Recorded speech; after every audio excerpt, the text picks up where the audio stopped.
Shalom. Puji syukur pada Tuhan. Ini ibadah kita yang pertama, sekaligus juga ada perjamuan kudus hari ini. Kita nikmati renungan firman Tuhan saat ini. Kita konsentrasi.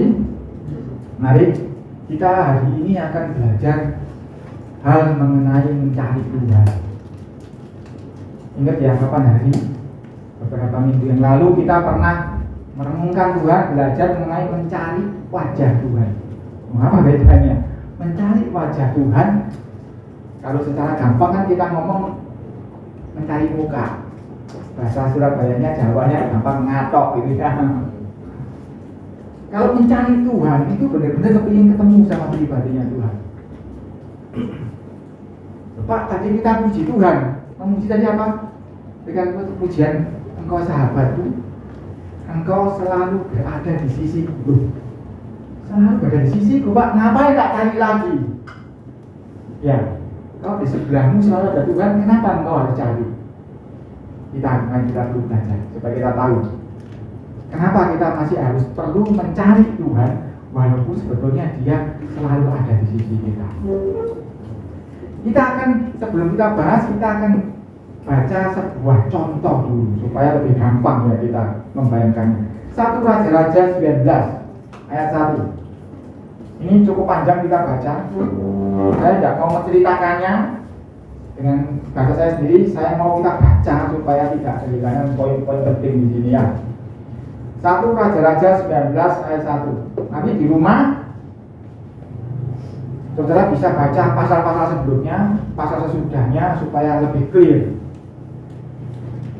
1 Raja-Raja 19 ayat 1 saya akan bacakan. Ketika Ahab memberitahukan kepada Isabel segala yang dilakukan Elia dan perihal Elia membunuh semua nabi itu dengan pedang. Ayat 2, maka Isabel menyuruh seorang suruhan mengatakan kepada Elia, beginilah kiranya para Allah menghukum aku, bahkan lebih lagi daripada itu, jika besok kira-kira pada waktu ini aku tidak membuat nyawamu sama seperti nyawa salah seorang dari mereka itu. 1 Raja-Raja 19 ayat 1. Ahab ini adalah raja Israel.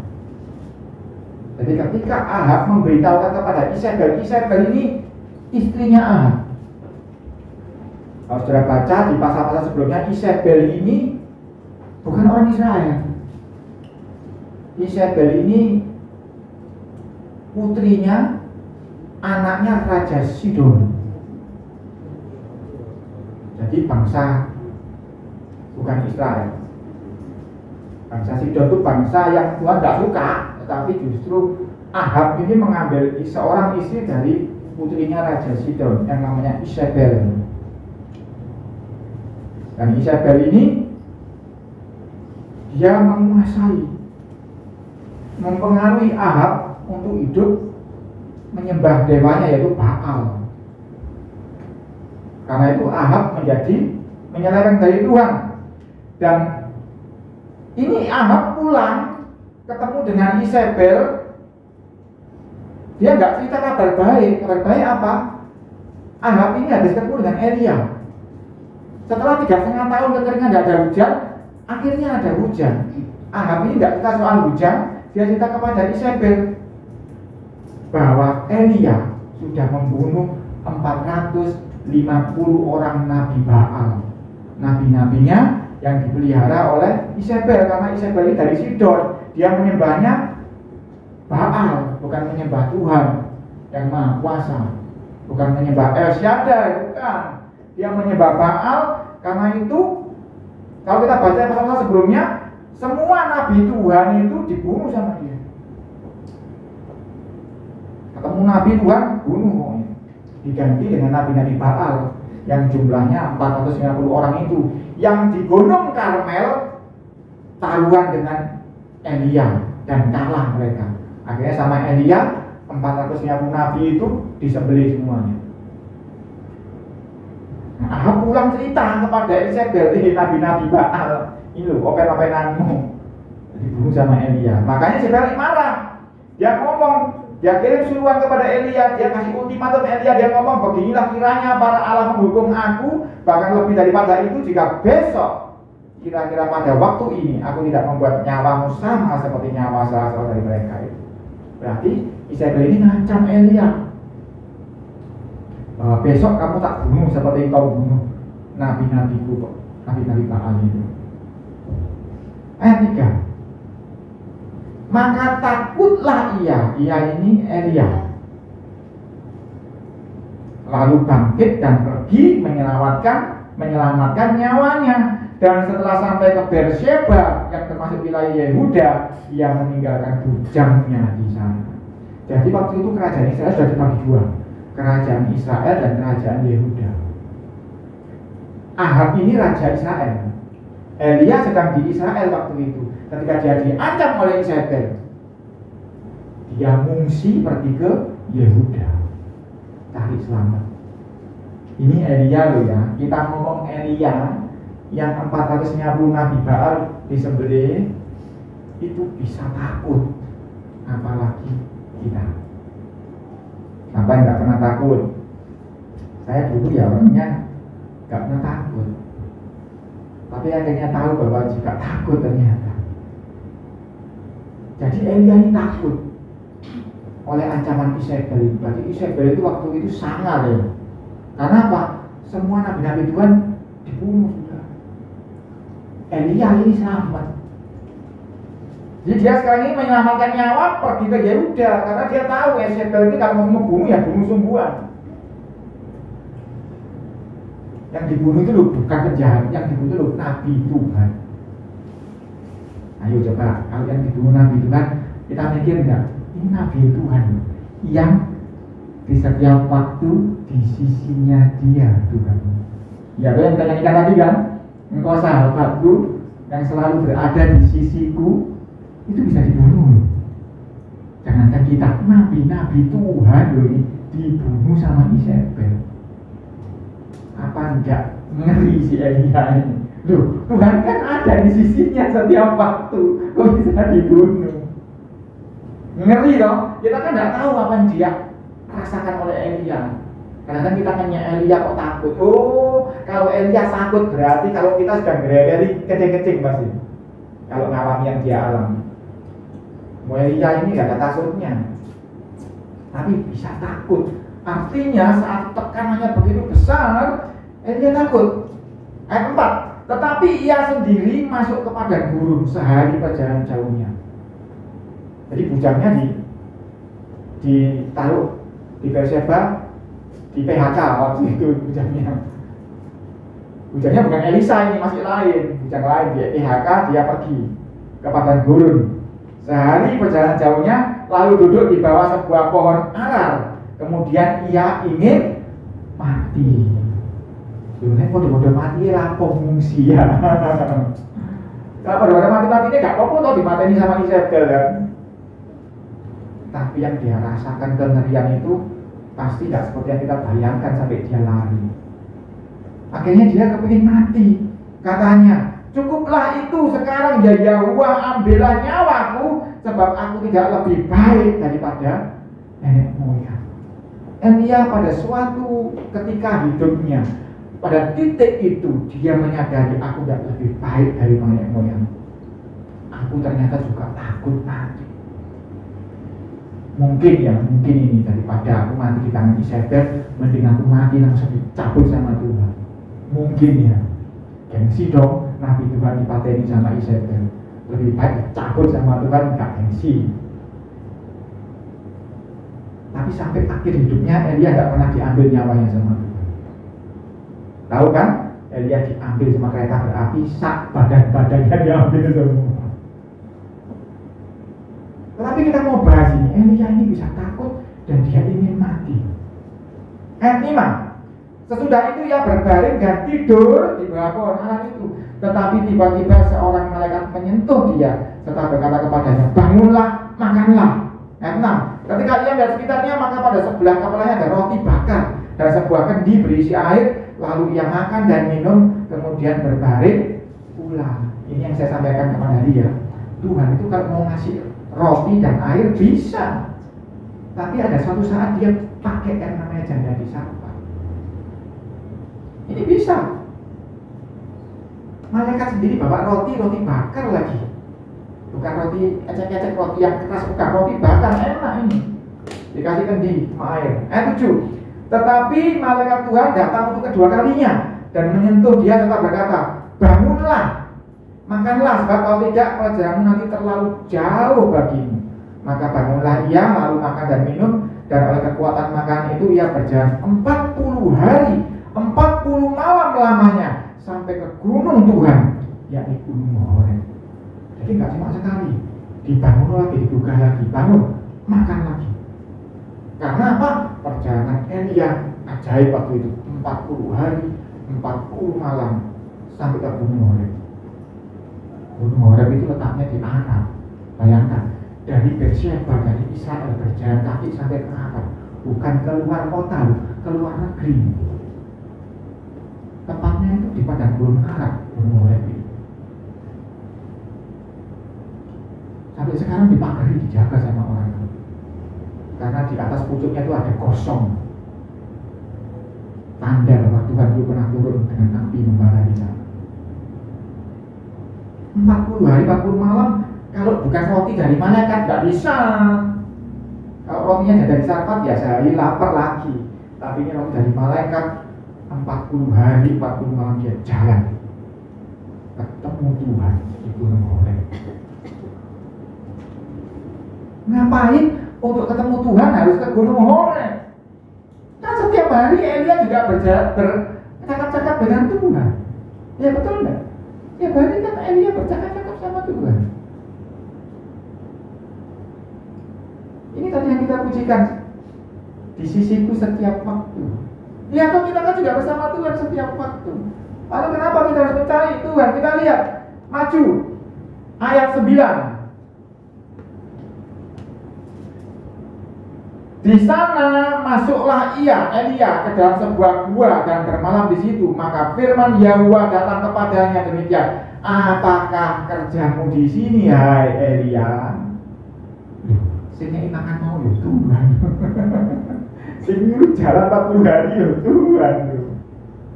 Sampai situ Tuhan tanya, lah apa Elia kamu ke sini? Apa kerjamu? Saya baca ini ya terhadap bui saudara ya. Sing nyuruh itu Tuhan loh, yang ngasih makan ya Tuhan supaya dia kuat berjalan 40 hari 40 malam. Sampai di situ loh, Tuhan tidak tanya macam-macam. Apa kerjamu di sini hai Elia? Kalau cuma gitu ngapain? Nggak di Beersheba aja ngomong-ngomongnya Tuhan. Ngapain 40 hari 40 malam ke sana? 10. Jawabnya, aku bekerja segiat-giatnya bagi Yahwa Tuhan semesta alam. Karena orang Israel meninggalkan perjanjianmu, meruntuhkan mezbah-mezbahmu, dan membunuh nabi-nabimu dengan pedang. Hanya aku seorang dirilah yang masih hidup, dan mereka ingin mencabut nyawaku. Tuhan kasih kesempatan Elia buat Tuhan. Ini loh isiannya Elia. Aku bekerja segiat-giatnya bagi Yahwa. Apa yang sudah merasa bekerja giat buat Tuhan? Kemarin kita sudah belajar ya soal persembahan ya. Itu perkara kecil semua. Yang kita sudah anggap hebat di hadapan Tuhan itu sudah melayani, sudah persembahan, sudah doa, sudah baca firman, sudah muji setiap hari dan sebagainya. Itu perkara kecil di hadapan Tuhan. Tapi dia biarinlah Elia biar Tuhan. Aku bekerja segiat-giatnya bagi Tuhan. Tapi orang Israel meninggalkan perjanjian. Dia tidak berani ngomong Isabel, izin mungkin ya. Dia ngomong orang Israel meninggalkan perjanjian, membunuh nabi-nabimu dengan pedang. Hanya seorang gila, aku masih hidup. Nah ini dia nggak tahu. Kalau kita baca pasal-pasal sebelumnya, Raja Ahab itu punya kepala istana. Itu memelihara 100 nabi. Jadi ketika dia disuruh membunuh nabi-nabi itu, dia milih 100 nabi Didelikno di gua, diopeni. Elia taunya dia sendiri yang hidup. Dia tidak tahu bahwa Tuhan juga bisa pakai orang lain untuk menyelamatkan 100 nabi. Saudara baca sendiri ya di pasal-pasal sebelumnya. 100 nabi.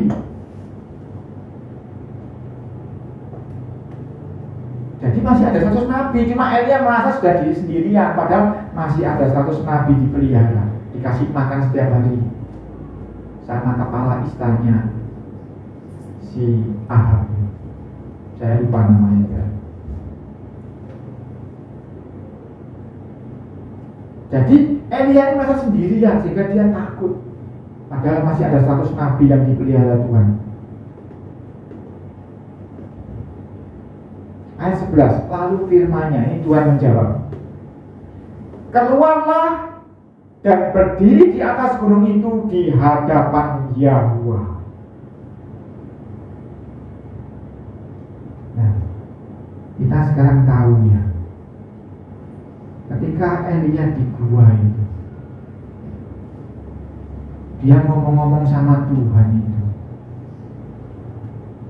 dia ngomong-ngomong, tapi ternyata tidak di hadapan dia. Nah ini, Tuhan selalu di sisimu, betul. Aku ngomong-ngomong sama Tuhan, Pak. Aku mendengar suaranya, aku bicara sama dia, betul. Elia ya gitu setiap hari. Tetapi ternyata ada suatu waktu di mana tidak cukup. Tuhan minta Elia keluar dari gua itu untuk berhadapan dengan Tuhan sendiri. Maka Yahuwah lalu terus angin besar dan kuat yang membelah gunung-gunung dan memecahkan bukit-bukit batu mendahului Yahuwah. Kenapa sih kok Elia perlu berjalan 40 hari 40 malam ke tempat yang sunyi di Gunung Horeb? Bayangkan kalau dia menjumpai Tuhan di pasar. Saudara lihat, anginnya begitu besar dan kuat sehingga gunung-gunung itu dibelah. Gunung-gunung terbelah, bukit-bukit batu dipecah. Bayangkan kalau Tuhan menemui di gereja ini, apa yang terjadi? Rumah ini bisa roboh, bisa pecah. Bahkan gak cuma rumah ini, sak-asem rowo, mungkin sak-Surabaya, mungkin kacau balau. Kenapa Elia harus 40 hari dulu nyepi di Gunung Horeb? Karena hadirat Tuhan ketika dia menjumpai.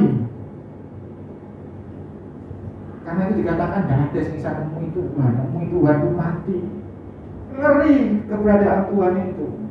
Seringkali karena kita tidak ketemu muka dengan dia, kita kadang gak takut sama dia. Padahal Tuhan itu begitu mengerikan keberadaannya itu sebetulnya. Angin begitu keras sehingga gunung aja terbelah. Tuhan hadir itu terbelah loh. Tuhan kok bersamaku setiap hari kok tidak terjadi apa? Ya, dia datang tapi tidak dengan sepenuh keberadaannya dia sebagai Tuhan. Saudara masih ingat ketika Musa menjumpai Tuhan juga? Tuhan cuma mengizinkan dia melihat ujung jubahnya saja. Karena kalau ketemu sungguhan benar-benar yang sepenuhnya keberadaan Tuhan, Musa ya mati pasti. Cuma diizinkan melihat pucuk jubahnya saja. Padahal setiap hari yang ngomong-ngomongan sama Tuhan kok ini Musa, Elia, betul kan? Tapi kita belum bertemu dengan sepenuhnya 100% hadirat Tuhan itu. Jadi ketika kita kata puji Tuhan itu sahabatku, dia di sisiku. Betul, dia di sisimu setiap waktu. Tetapi tidak sepenuhnya hadiratnya. Kalau ketemu kok mati. Karena itu kenapa sih kok kita harus diproses? Kenapa sih Pak hidupku kok kayak gini susahnya ikut Tuhan? Karena kita dipersiapkan nanti di akhir zaman di Yerusalem yang baru, kita itu akan bertemu muka dengan dia. Kalau kita nggak dikuduskan, kita ketemu dia, kita mati pasti. Dan ini Elia disuruh keluar kamu. Angin besar kuat itu membelah gunung, memecahkan bukit batu. Tetapi, perhatikan, tetapi tidak ada Yahuwah dalam angin itu. Dan sesudah angin itu datanglah gempa. Tidak tahu berapa skala Richter. Tapi sehebat-hebatnya gempa yang ada di muka bumi saat ini yang kita tahu, ada tidak yang gunung terbelah? Tidak ada. Berarti skala Richter sudah tidak mampu mengukur gempa yang saat itu terjadi. Tetapi tidak ada Yahuwah dalam gempa. Ini Tuhan belum datang sungguhan, masih hadiratnya masih mau datang, itu sudah ada gempa, bukit terbelah dan sebagainya. Bayangin kalau benar-benar ketemu, bagaimana? Tapi Tuhan itu tahu betapa takutnya Elia sehingga dia mau menjumpai. 12. Dan sudah gempa itu datanglah api. Lu ngeri, gunungnya enggak meletus tapi api datang. Tetapi tidak ada Yahuwah dalam api itu. Dan sesudah api itu datanglah bunyi angin sepoi-sepoi, ditambahi apa? Biasa. Kalau kita bahasanya itu angin semilir, ya, silir-silir. Bukan angin topan, bukan badai. 13. Segera sesudah Elia mendengarnya, ia menyelubuhi mukanya dengan jubahnya, lalu pergi keluar dan berdiri di pintu gua itu. Elia tahu diri, kalau dia keluar pada saat gempa tadi, pada saat api itu, dia pasti mati. Tetapi Tuhan itu mau merendahkan kekuatannya. Kadang-kadang orang kan nggak tahu sih, kenapa sih kok Tuhan harus menjadi Tuhan Yesus mengambil rupa seorang manusia supaya bisa ketemu manusia. Kalau dia datang dengan gempa yang dahsyat seperti menjumpai Elia ini, tidak ada yang bisa ketemu dia. Karena itu dia perlu masuk ke rahimnya Maria dulu, mengambil seorang rupa seorang hamba supaya bisa ketemu kita.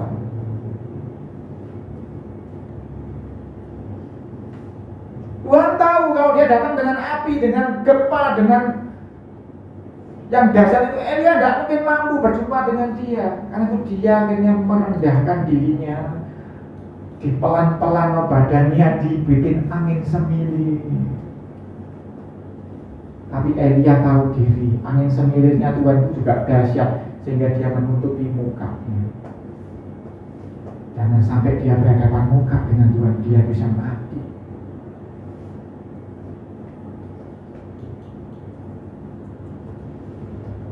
Dia akhirnya berdiri di depan pintu gua, lalu maka datanglah suara kepadanya dengan berbunyi, apakah kerjamu di sini, hai Elia? Sama ya, sama di dalam gua tadi ya. Apakah Tuhan ini latah diulang-ulangi? Tidak mungkin kan? Kita kan cuma baca, nggak tahu rasanya kan? Itu ada beda ketika Tuhan ngomong di telinganya Elia di dalam gua, atau ngomong sehari-hari sama Elia. Itu beda ketika Tuhan benar-benar berhadapan dengan Elia dan dia ngomong, apakah kerjamu di sini, hai Elia? Saya pernah mengalami ini sebabnya. Saya ini orangnya gak takutan. Kalau ada suara godak terus gak ada apa-apa kan orang lari ya, saya tidak, tak datang, tak lihatin.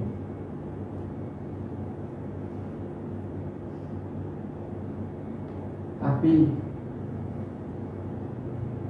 tidak seperti itu kalau Tuhan sudah ketemu. Saya mengalami banyak mujizat, saya sering cerita di sini. Artinya apa? Tuhan di sisiku setiap waktu. Tetapi kalau Tuhan sudah datang, menghadapi benar-benar datang, Tuhan itu tanya sama saya sering sakit juga di sini kan. Dia menjumpai saya dengan wajah seorang pemburu petualang pakai topi capil gitu. Ngomong di saya cuma sederhana, Yusak, kenapa kamu takut? Gitu saja cuma ngomongnya Tuhan itu. Tapi begitu dia ngomong keluar semua, saya kayak seperti dicungkil semua, ini takutmu, ini takutmu, ini takutmu. Jangan kamu kira kamu tidak takut, ini takutmu. Semua di tangan Tuhan itu jelas, tidak ada yang tersembunyi. Sama seperti Tuhan ketemu sama Elia ini. Pertanyaannya juga sama. Apa kerjamu di sini, Elia?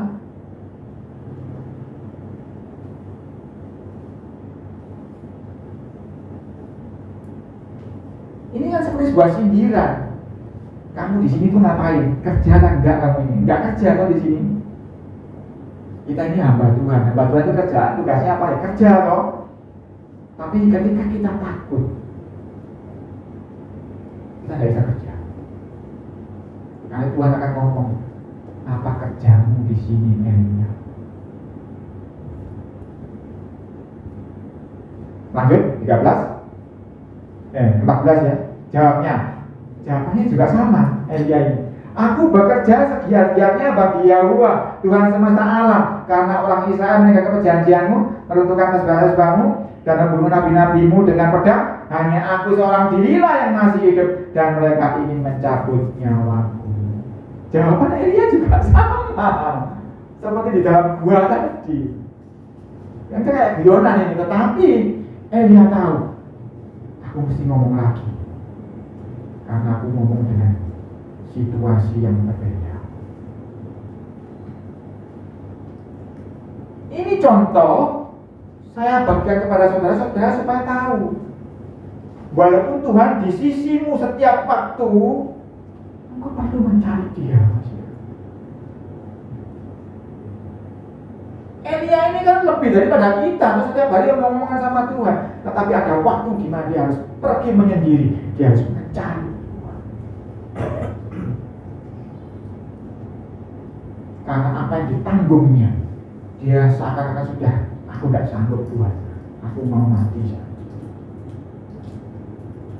Itu waktunya dia harus perlu ketemu Tuhan secara pribadi. Orang kalau ketemu Tuhan kepinginnya apa? Kepinginnya kan seperti yang sering kita dengar toh, ketika Tuhan ketemu sama namanya siapa? Berarti Meus. Tuhan ngomong apa? What do you want? Apa yang kau inginkan daripada dia tuh? Yang gambaran kita kan itu kan kalau ketemu Tuhan kan. Kepinginnya kan Tuhan ngomong itu kan. Lihat kita. Apa yang dikatakan Tuhan kepada Elia? Ayat 15. Firman Yahuwa kepadanya, pergilah. Ingat ya, diawali apa tadi? Apa kerjamu di sini, Elia? Karena itu Tuhan ngomong jelas, pergilah, kembalilah ke jalan.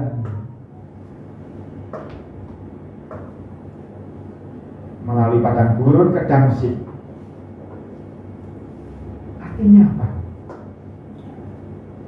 Saya mau kasih tahu saudara ya, apapun pencobaan, halangan, rintangan, tantangan yang kau hadapi, ya, saya sih tidak mau dahului Tuhan ya, tetapi tetap nanti ujungnya balik ke situ, hadapi. Tuhan akan seperti itu. Anak-anak Tuhan tidak dididik untuk lari dari kenyataan, lari dari permasalahan, ya, tapi Tuhan akan kasih engkau kekuatan untuk bisa menghadapi apa yang harus engkau hadapi. Tetapi intinya, kau tidak bisa lari ya, anak Tuhan itu bukan orang yang lari dari kenyataan, dari permasalahan. Kau harus hadapi itu. Karena itu Tuhan ngomong, apa kerjamu di sini, Elia? Pergi, kembali ke jalanmu. Apapun yang kita hadapi, mau kesusahan, mau ekonomi, mau sakit penyakit, Tuhan akan ngomong kembali ke situ lagi. Tapi kalau engkau memang tidak mampu, merasa tidak tahan, cari Tuhan. Karena itu hari ini kita belajar mencari Tuhan. Pergi kembalilah ke jalanmu, mulai padang gurun ke Damsyik, dan setelah engkau sampai, engkau harus mengurapi Hazael menjadi raja atas Aram. Tuhan ini aneh. Masalahnya Elia itu di Israel dengan Raja Ahab, dengan Isabel, tetapi jawaban Tuhan seringkali, kadang-kadang tidak sama seperti yang kita ingin. Kita kepinginnya Tuhan ngomong apa yang kau ingini. Elisa, kan gitu kepinginnya. Enggak, pergi ke Aram, Urapi Hazael menjadi raja. Raja Aram waktu itu bukan Hazael.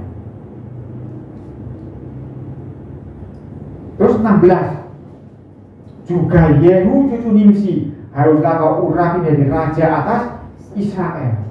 Jadi Ahab itu akan digantikan sama namanya Yehu.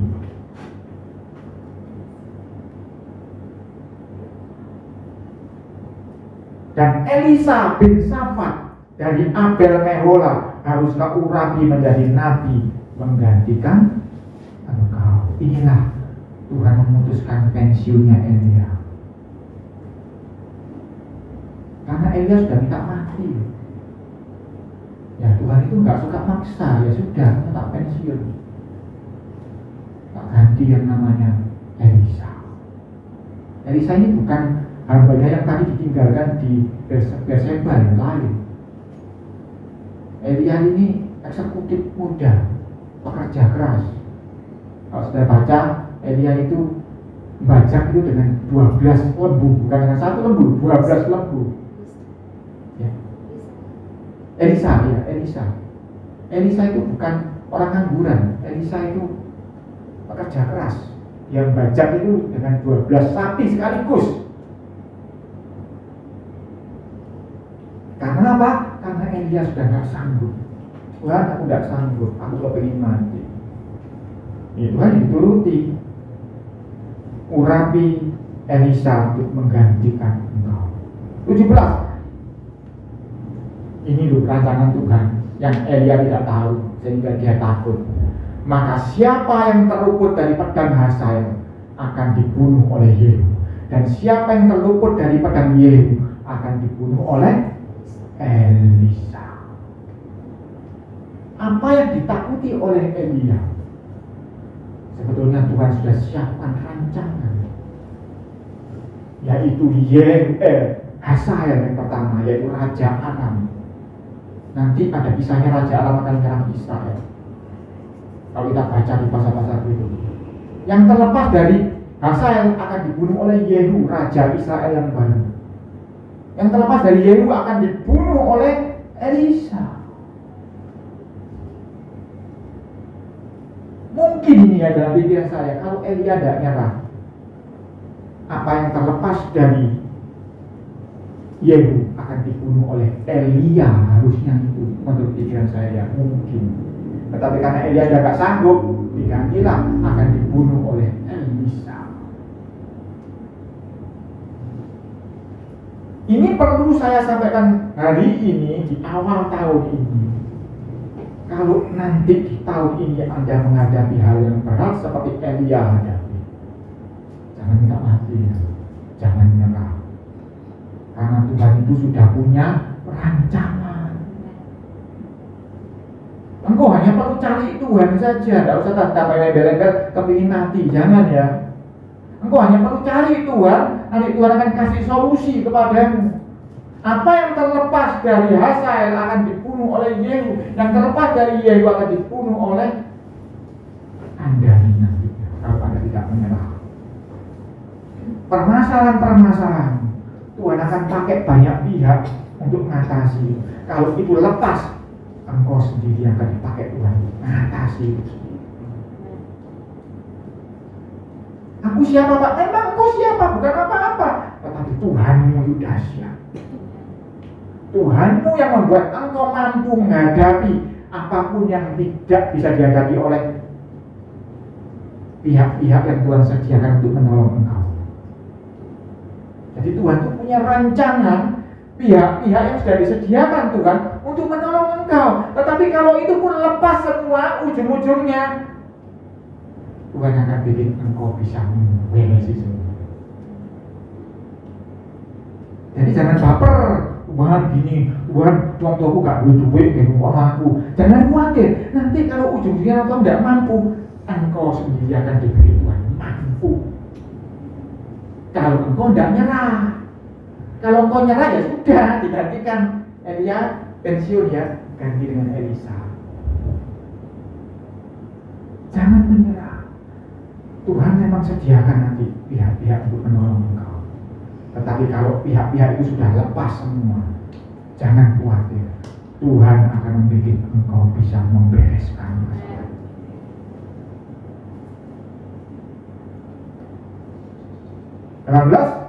Tetapi aku akan meninggalkan 7.000 orang di Israel, yakni semua orang yang tidak sujud menyembah Baal dan yang mulutnya tidak mencium dia. Tuhan ini mau menunjukkan kepada Elia bahwa apa yang kau keluhkan itu hanya karena kau baper.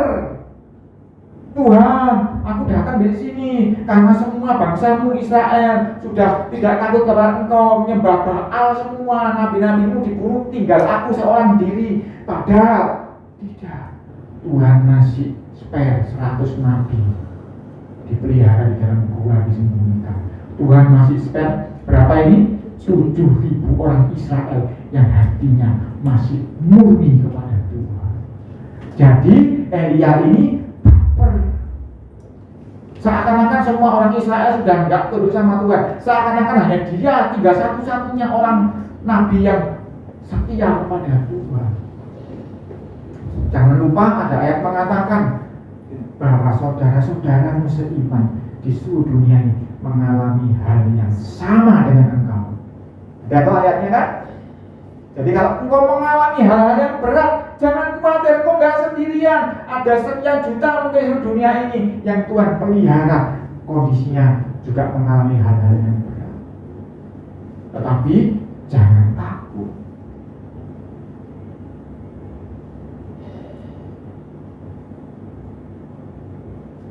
Kita buka Yeremia pasal 29 ayat 12. Nanti kita sudah punya contoh ya, bahwa sekalipun Tuhan bicara omong-omong engkau dengan engkau setiap hari, ada waktu di mana engkau masih harus mencari Tuhan.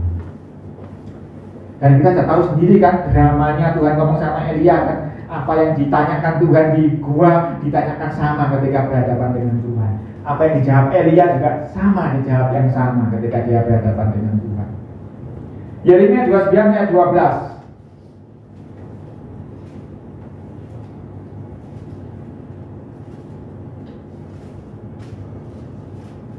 Dan apabila kamu berseru dan datang untuk berdoa kepadaku, maka aku akan mendengarkan kamu. Apabila kamu mencari aku, kamu akan menemukan aku. Kurang mantap, lagi lanjut. Apabila kamu menanyakan aku dengan segenap hati, ada yang berbeda, segenap hati, aku akan memberi kamu menemukan aku. Ini yang dialami oleh Elia ketika angin sepoi-sepoi tadi. Ketemu Tuhan itu tidak mudah, tetapi dia melihat hati. Kalau engkau dengan segenap hati mencari Dia, Tuhan akan memberi kamu. Memberi kan tadi gak usaha loh, memberi kok.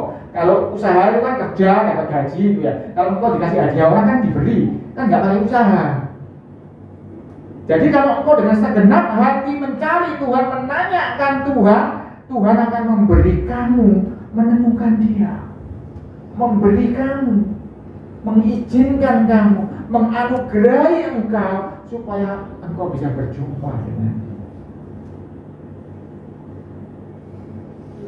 Ketika saya sakit hampir setahun lamanya itu, saya juga tahu saya itu diberi Tuhan kelonggaran untuk berjumpa dengan Dia, dan Dia boleh bertanya pada saya, boleh ngomong, jangan takut, bisa.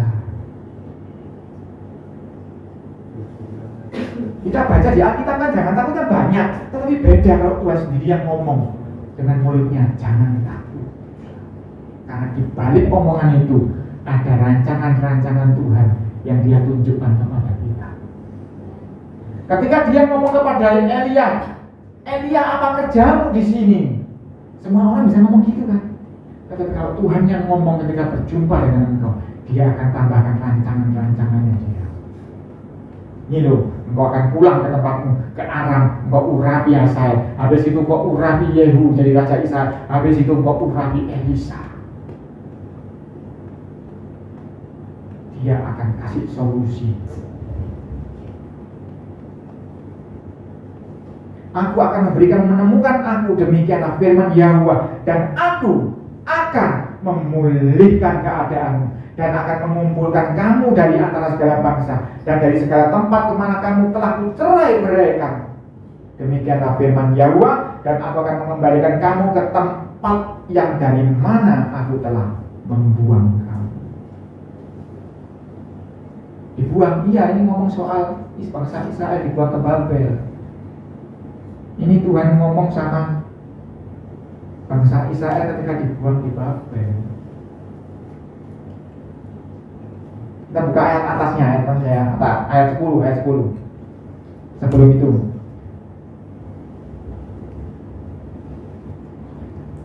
Sebab beginilah firman Yahwa, apabila dengan genap 70 tahun bagi Babel barulah aku memperhatikan kamu. Aku akan menepati janjiku itu kepadamu dengan mengembalikan kamu ke tempat ini. Sebab aku ini mengetahui rancangan-rancangan apa yang ada padaku mengenai kamu. Demikianlah firman Yahwa, yaitu rancangan apa? Damai sejahtera dan bukan rancangan kecelakaan, untuk memberikan kepadamu hari depan yang penuh harapan. Kita sudah baca yang lalu ya, Natal itu membawa harapannya. Tuhan tahu masa depan. Tapi kita mau belajar hari ini, kalau kita ketemu Tuhan, ini kebanyakan ya, orang kalau kepingin ketemu Tuhan itu sudah punya 1000 pertanyaan, sudah punya 1000 list keinginan. Tuhan, aku ini gitu ya. Kalau ketemu Tuhan kepinginnya seperti Bartimeus, apa yang kau ingin nak, kan begitu ya. Tapi kita baca dari sini, kalau ketemu Tuhan itu dengarkan, dia itu sudah punya rancangan. Masih ingat yang disampaikan Pak Abed kapan hari? Minta Tuhan kasih yang baik, bukan yang kau minta. Tuhan kasih yang baik. Ya, masih ingat tak? Saya masih ingat tuh apa diajarkan sama Pak Abed kapan hari. Tuhan itu kasih yang baik, bukan yang kau minta. Loh, saya minta dikasih, ya kebetulan sama yang kamu minta yang baik. Jadi sama, akhirnya terjadi yang kau minta. Tetapi intinya Tuhan itu kasih yang baik, bukan yang kau minta sebetulnya. Karena yang kau minta kadang-kadang tidak baik. Tetapi Tuhan ngomong, aku punya rancangan damai sejahtera. Ketika dia bertemu dengan Elia, dia ngomong, aku sudah punya rancangan Elia. Engkau akan mengurapi Hazael dari Raja Aram. Kenapa kok Hazael Raja Aram? Karena nanti Tuhan akan pakai Raja Aram ini untuk hancurkan bangsa Israel. Ngeri bahkan Hazael ini kalau kita baca.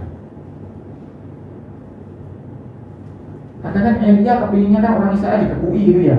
Enggak, Tuhan punya rancangan lebih dari itu, lebih ngeri daripada yang dipikirkan oleh Elia. Mungkin ini dalam hatinya Elia ya, aku kepingin supaya Isabel mati. Mungkin bila perlu seperti aku membunuh para nabi Baal tak sembelih. Mungkin kepinginnya Elia begitu mungkin ya. Tapi Tuhan itu punya rancangan yang lain. Apa tahu rancangan Tuhan dalam Isabel? Apa yang tahu?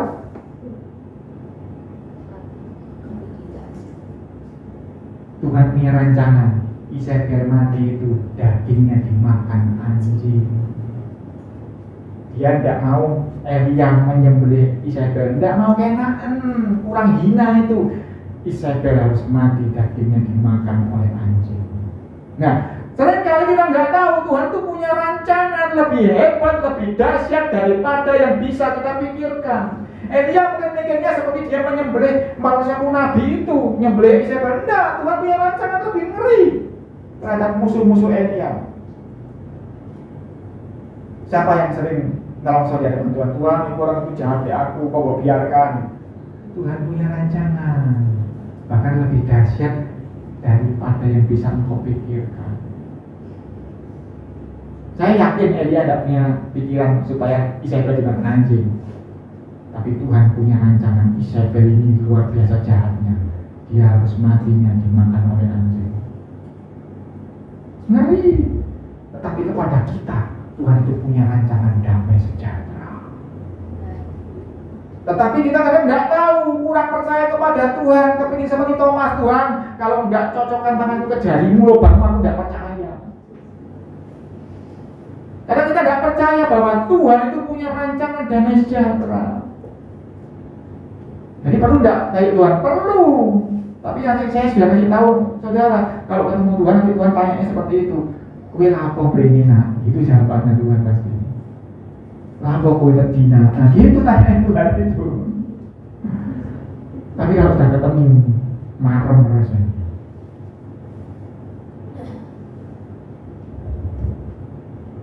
Yeremia 33 ayat 3. Berserulah kepadaku, maka aku akan menjawab engkau dan akan memberitahukan kepadamu hal-hal yang besar dan yang tidak terpahami, yakni hal-hal yang tidak kau ketahui. Kenapa sih sering kita takut menghadapi hidup ini? Khawatir akan ini, khawatir akan itu, karena kita nggak tahu hal-hal tersembunyi ini loh. Tetapi Tuhan ngomong, berseru kepadaku, cari aku, temui aku. Nanti aku akan memberitahukan kepadamu hal-hal yang besar yang tidak kau pahami sebelumnya, hal-hal yang tidak kau ketahui sebelumnya.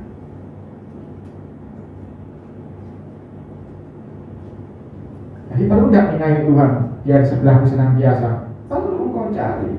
Jadi walaupun engkau sudah setiap hari omong-omongan sama Tuhan, engkau masih perlu baca firman Tuhan, engkau masih perlu merenungkan firman Tuhan, engkau masih perlu berdoa, engkau masih perlu memuji Tuhan. Itu apa yang bisa kita lakukan untuk mencari Tuhan.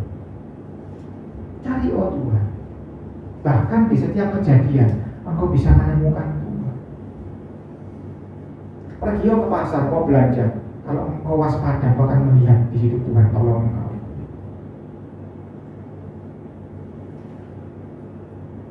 Saya kapan hari naik mobil dibimbingan sama Pak Abed itu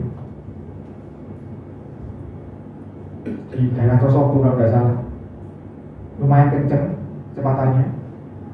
Tahu-tahu ada ban itu terlempar ke atas ini di depan sana. Yesus, Yesus, Yesus. Istri saya bingung mencet tombol darurat karena saya ngerem. Sambil saya melihat spion, melihat ini, lihat belakang saya ada bis besar soalnya. Saya Yesus, Yesus, Yesus. Ternyata di depan itu ada mobil banyak nafas.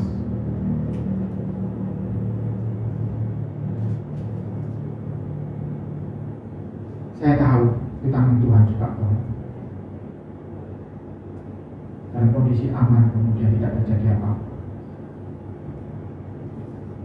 Itu terjadi kelihatan nyata ya, tapi di dalam kehidupan sehari-hari, kalau engkau mau menyelidiki sebetulnya Tuhan itu melakukan perkara-perkara besar setiap hari.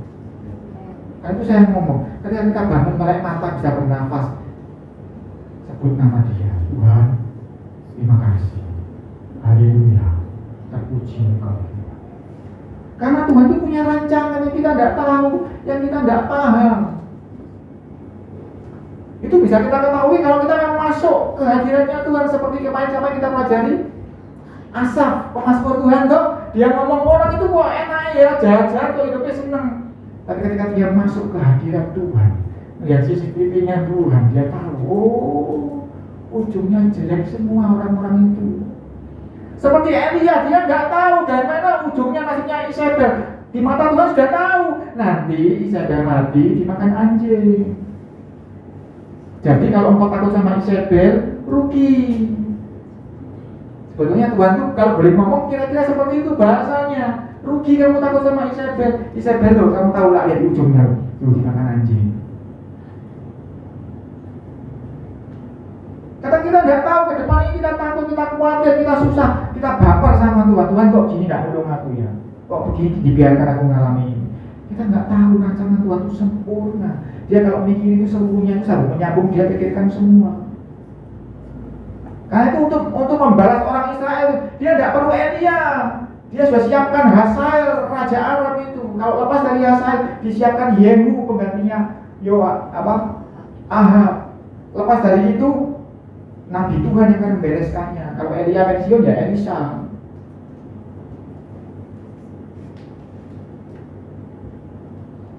Kita baca 2 raja-raja.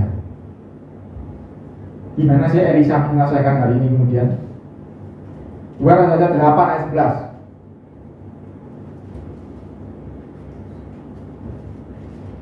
Kita tahu ceritanya ya, habis pulang dari Gunung Horeb itu Elia kemudian dijemput dengan kereta berapi, diangkat Tuhan.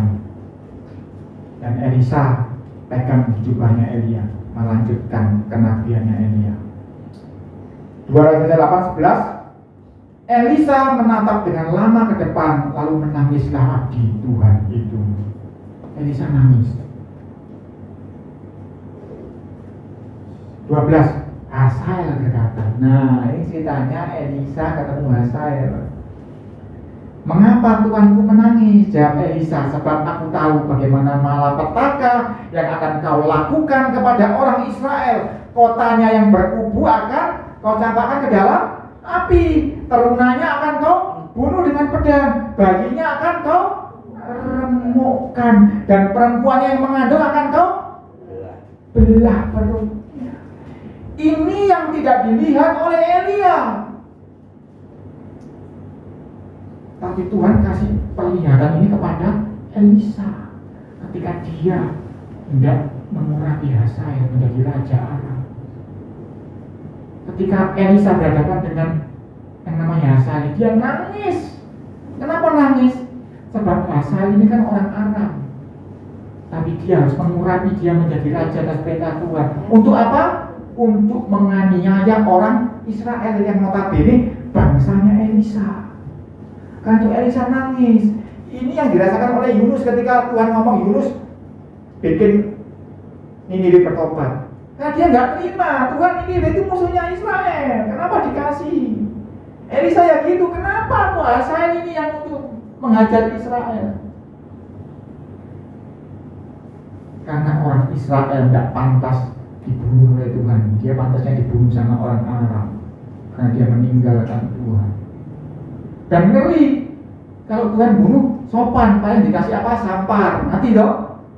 Tapi kalau Hazael yang bunuh, bayi diremukkan, perempuan mengandung perutnya dibelah. Ngeri kan? Itu loh yang tidak dilihat oleh Elia. Apapun yang Anda khawatirkan saat ini, karena engkau belum melihat apa yang sudah dirancang Tuhan untuk engkau. Apa yang membuat engkau geram melihat orang jahat-jahat itu kok bisa hidupnya enak, kok aku dimusuhi, kok bisa dia menang atas aku, kok aku dianiaya dia ya, Tuhan kok izinkan engkau kan di sisiku, kenapa aku diizinkan dianiaya orang itu? Engkau tidak melihat akhir dari orang itu. Elisa diizinkan melihat bagaimana Hazael ini menganiaya orang Israel. Seandainya Elia melihat ini, dia tidak akan takut, dia tidak akan ingin mati pasti. Karena itu Yesus ngomong, berbahagialah orang yang percaya walau tidak melihat. Jadi walaupun kau sedang tidak melihat pertolongan Tuhan, belum melihat pertolongan Tuhan, belum melihat Tuhan menghajar musuh-musuhmu, percaya Tuhan punya rancangan damai sejahtera atasmu. Dan cari Tuhan. Supaya apa? Kau tidak ingin tadi bocoran Tuhan. Dikasih tahu Tuhan, ini loh nanti ceritanya kayak gini. Kalau kau kepingin, cari Tuhan. Aku sudah biasa ketemu Tuhan. Enggak biasa. Dia loh kayak apa biasa ketemu Tuhan. Dia perlu ketemu sama Tuhan secara hal yang lain. Masih ingat buat Yesus ketika di tengah danau terjadi badai? Apa di dalam pikirannya Petrus? Pasti kepinginnya badai itu tenang. Tapi apa yang diinginkan Tuhan? Lain kan? Yang diinginkan Tuhan supaya dia bisa berjumpa dengan Tuhan. Loh, kan dia balik berjumpa dengan Tuhan Yesus. Iya. Dia berjumpa dengan Tuhan yang lemah lembut toh, yang memecahkan roti kan. Dia kan belum berjumpa dengan Tuhan yang berjalan di atas air. Tuhan ingin menemui Petrus dengan sedikit aja kuasanya, di mana dia berjalan di atas air, di mana dia Tuhan atas cuaca, Tuhan atas semesta alam ini. Supaya Petrus tahu bahwa dia, Petrus, juga bisa berjalan di atas air. Kadang rancangan Tuhan ini tersembunyi sehingga Petrus takut. Masih ingat ketika Tuhan ketemu Petrus, apa yang dikatakan Petrus kepada Petrus? Ini aku, jangan sebetulnya ketika dia menemui Elia, ketika dia menemui Musa, dia ketemu siapa saja. Sebetulnya dia itu ngomong itu, jangan takut, ini aku punya rancangan damai sejahtera atasmu. Tapi kita seringkali kan gemeter. Tuh, jangan nanya Elia, saya tidak berani nanya Elia, karena saya tahu bagaimana rasanya gemeter dan ketemu Tuhan itu. Kalau tidak percaya tanya Om Abed, saya tidak ngomong sendirian kan, Pak Abed juga ngalami pasti apa yang dia alami. Bagaimana dia dulu beraninya, bagaimana dia gemetar. Saya sudah pernah mengalami itu, karena saya tidak berani nanya orang, apalagi hamba Tuhan tidak berani. Apalagi Elia tidak berani, jauh levelnya saya di bawah jauh. Elia itu luar biasa. Tetapi Elia pun bisa takut. Berarti kita juga bisa takut. Tetapi janji Tuhan jelas hari ini.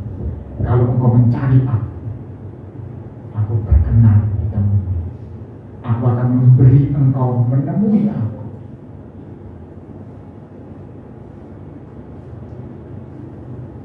Akan ada hal-hal rahasia yang kita tidak tahu, Tuhan akan kasih tahu.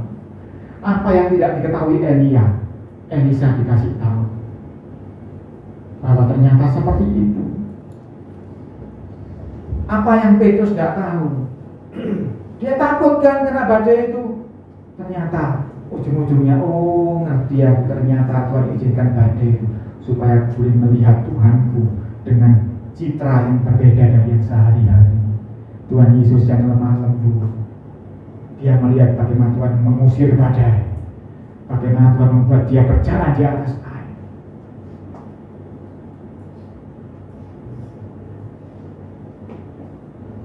Dari sini kita bisa menyimpulkan sebetulnya, kenapa sih kita perlu mencari Tuhan? Sebetulnya satu, supaya kita tidak takut.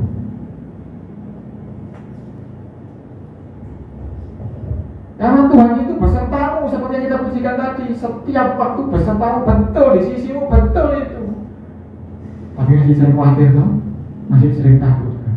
Karena itu kita harus mencari Dia setiap waktu. Cari Tuhan. 1 Petrus 3 ayat 12. Masih ada banyak ayat tapi dari penutup aja. 1 Petrus 3 ayat 12. Ini Petrus yang gemeter ketika terjadi badai. Dia berkata seperti ini, sebab mata Tuhan tertuju kepada orang-orang benar, dan telinganya kepada permohonan mereka yang minta tolong, tetapi wajah Tuhan menentang orang-orang yang berbuat jahat. Clear ya? Tuhan telinganya mendengar permohonan orang yang minta tolong, matanya tertuju kepada orang benar, tetapi menentang orang yang berbuat jahat. Kesimpulannya, jangan jadi orang jahat. Jadilah orang yang mencari Tuhan. Jadilah orang yang minta tolong kepada Tuhan. Jadilah orang yang benar di hadapan. Ada masalah, ada apa, engkau bingung, takut dan sebagainya, cari Tuhan.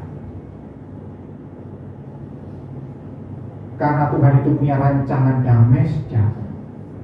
Rancangannya ajaib, melebihi daripada yang bisa kita imajinasikan. Tapi kita tahu kesimpulannya tadi, kalaupun pihak-pihak yang Tuhan sediakan itu lolos, Tuhan akan bikin engkau sendiri menyelesaikannya. Tuhan akan membuat tanganmu kuat, Tuhan akan membuat engkau perkasa, Tuhan akan membuat engkau sendiri melompati tembok dan mengalahkan musuh-musuhmu. Musuh-musuh apa? Keuangan, ekonomi, hubungan yang buruk, permasalahan pekerjaan, apapun juga. Seperti Daud ngomong, aku melayangkan mataku ke gunung-gunung, dari mana pertolongan? Tidak ada pertolongan dari Tuhan yang akan membuat tanganmu menjadi perkasa. Tetapi cari Tuhan setiap waktu.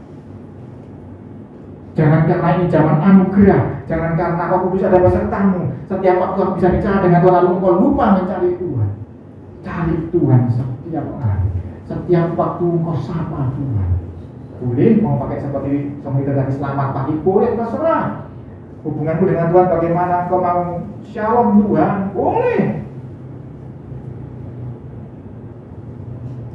Pakai bahasa Jepang, konnichiwa, boleh. Yang penting cari Tuhan, jaga komunikasimu setiap waktu kepada Tuhan. Setiap hari sapa dia, Tuhan, sertailah aku. Jangan karena keadaanmu baik lalu kamu santai, jangan. Cari Tuhan. Sebab Tuhan mata yang tertuju pada orang-orang yang benar, dan dia membiarkan ditemui oleh orang-orang yang mencari dia dengan segenap hati. Mari kita duduk dalam doa. Bapa di dalam surga, terima kasih Tuhan. Di awal tahun ini Tuhan, pesanmu jelas Tuhan. Engkau ada di pihak kami. Engkau punya rancangan yang ajaib buat kami. Dan Engkau sudah siap ditemui bila kami mencari Engkau dengan segenap hati. Terima kasih Tuhan, hamba-Mu selesai bicara.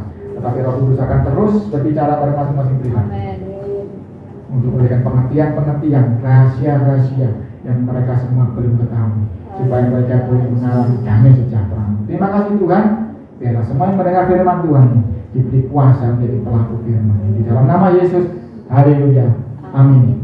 Tuhan Yesus